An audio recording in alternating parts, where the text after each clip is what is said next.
Morning, my name is Adarsh Prasad. I'm doing my first year at ISBF, doing BSc Eco and Management. When you think about it, you always want to do something that's more challenging, especially after doing something like IB, which is already a step ahead from me, from doing ICSE.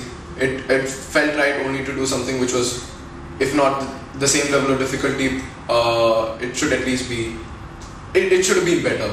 And that's what, when I was looking at my the opportunities that I had in India, a lot of them were, I sidelined a lot of them because it just didn't seem right. It felt like a step backwards because IB was so rigorous and engaging, and some of the curriculums that I saw, it just didn't feel right. It seemed almost a bit too easy.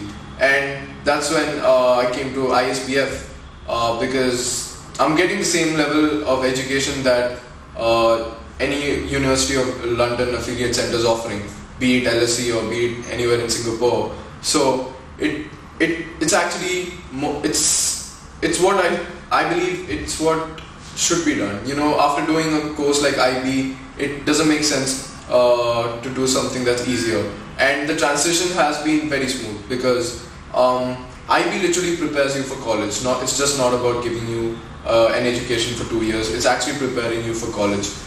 CAS has helped me immensely because you're forced to do some kind of creativity, action and service, which is vital to a person's character or personality.